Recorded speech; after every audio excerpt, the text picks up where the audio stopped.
Hello there, royal watchers. Grab a slice of birthday cake and lean in, because we're about to slip behind the palace curtains and peek at the secret master plan that William and Catherine have been quietly drafting for their eldest son. Prince George turns 12 in a matter of days, yet the road stretching out before him is already paved with coronation gold and constitutional paperwork. No ordinary tween angst for this boy. By the time his classmates are stressing over algebra quizzes, George will be wrestling with the prospect of ruling a realm. The moment the penny dropped. Picture the scene: a warm summer evening in 2020, Kensington Palace windows thrown open to catch the last of the jasmine-scented breeze. Inside, William and Kate settle their curious 7-year-old onto the sofa. Out come the storybooks, except tonight's tale isn't about dragons or knights. Tonight's tale stars George himself. The heir in training blinks as Dad quietly explains that someday, all this will be yours, and he doesn't mean the Lego collection. Somewhere between bedtime and bewilderment, the young prince realizes his future isn't about choosing what he wants to be. It's about preparing to become what duty demands. William knows the weight of that revelation all too well. He still remembers eavesdropping on adult conversations and piecing together his own destiny long before anyone sat him down. Determined to spare George the same creeping dread, the Prince of Wales choreographs the conversation with surgical precision, a single, controlled moment that will echo through his son's life. Step 1. Polish the pedigree. Since then, subtle changes have rippled through George's routine. The Lamrook timetable remains stuffed with rugby drills and Latin verbs, yet certain afternoons now vanish behind closed doors marked private tuition. Insiders whisper about tailored briefings on the Commonwealth, mock audiences, with a palace equerry playing prime minister, even a pocket-size constitution slipped into George's backpack between geography and maths. The aim is simple: give him foundations sturdy enough to carry the crown, without crushing the boy beneath the weight. Catherine, fiercely protective, has added a velvet-gloved twist. Whenever George starts fidgeting at state events, she leans down with a code phrase, "feathers to fly," reminding him that every lesson, every curtsy rehearsal, is a feather in his future wingspan. A mother's mantra masquerading as gentle reassurance, but behind those soft vowels lies steel.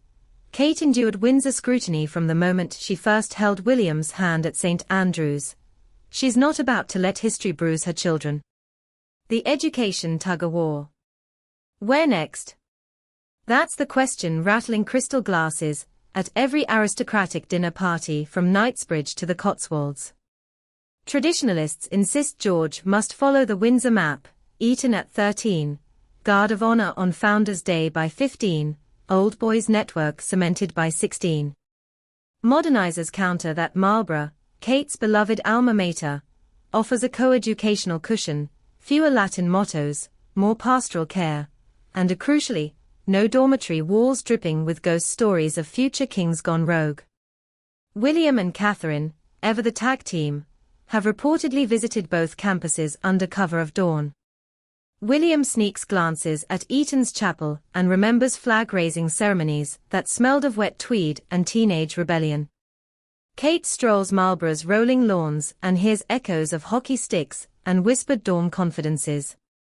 Their dilemma: choose tradition and risk George drowning in the same expectations that once suffocated his father, or choose the gentler path and face headlines howling that the next king is dodging destiny.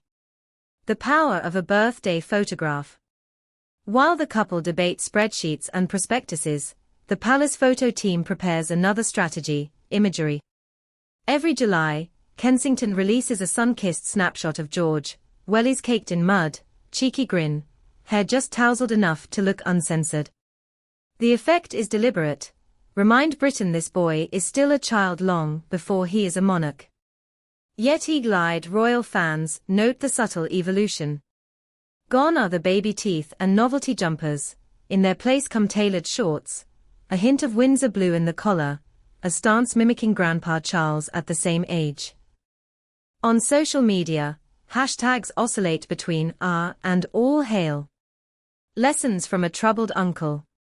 Across the Atlantic, Prince Harry's memoir remains a bestseller, its criticisms of the heir and the spare dynamic still stinging inside palace walls.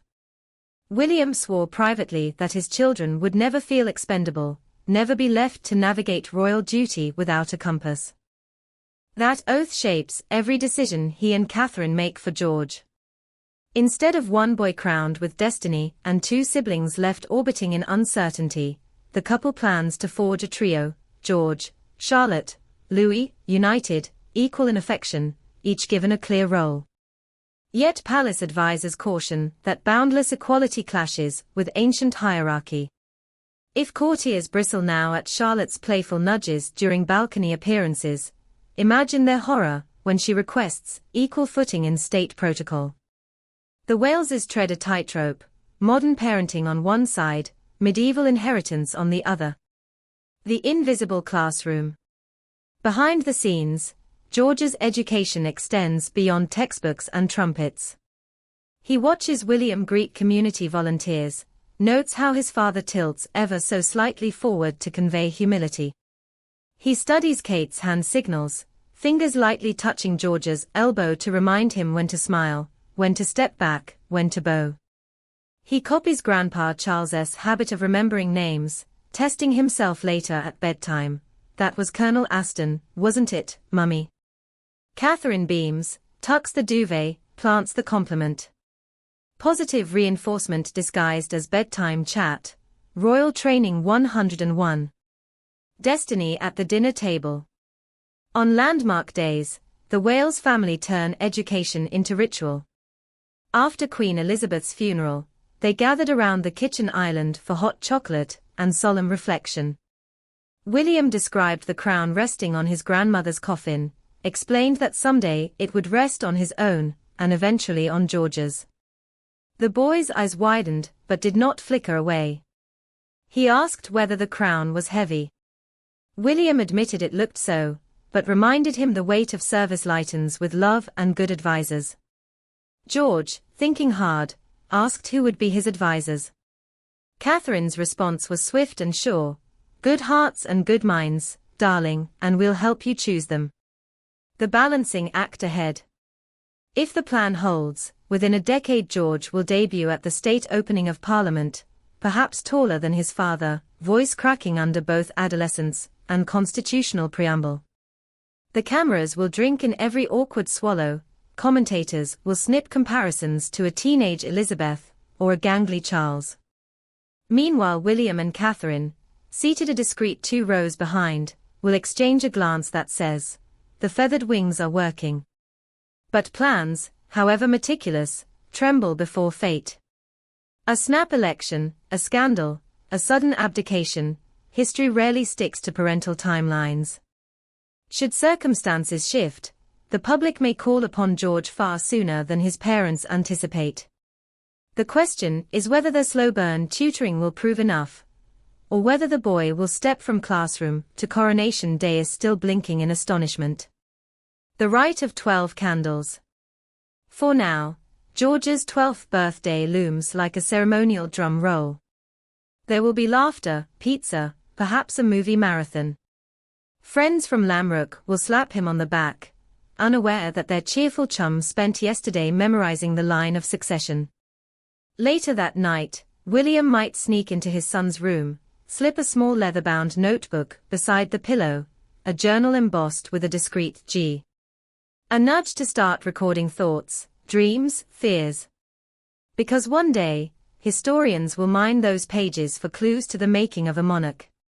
And as the candles gutter low, Catherine will gather the waxy wicks, whisper feathers to fly, one more time, and remind her eldest that destiny need not devour childhood.